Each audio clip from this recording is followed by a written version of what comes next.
Appeler le 18, c'est facile, efficace et gratuit. Les pompiers s'estiment victimes de leur succès. Ils sont de plus en plus sollicités par la population. Ici, à la caserne de Montbéliard, en 20 ans, leurs interventions annuelles sont passées de 3200 à 6500 à effectif constant, des interventions pas toujours justifiées.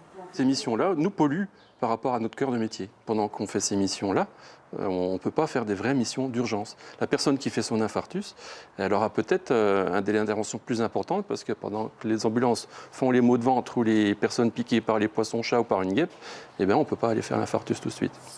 À Montbéliard, 100% des pompiers professionnels sont grévistes, mais ils sont maintenus en service pour intervenir sur le terrain et poursuivre leurs entraînements. Première revendication, des embauches. Dans le Doubs, pour les casernes de Besançon, Pontarlier et Montbéliard, la création d'une dizaine de postes est déjà prévue, insuffisant selon les grévistes. On va recruter une dizaine d'agents. Ça peut paraître énorme au niveau d'un budget d'un département, mais ça va être ridicule dans nos camions. On ne va pas le voir si c'est des embauches. C'est ça qui est le problème.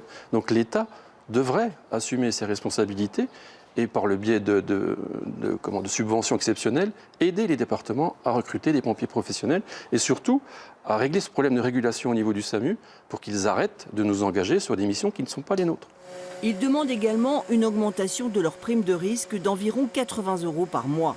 Selon eux, intervenir dans certains quartiers devient de plus en plus dangereux. Ils sont souvent victimes de projectiles. Le week-end dernier encore, 3 villes du pays de Montbéliard ont connu des violences urbaines sur lesquelles les pompiers étaient en première ligne.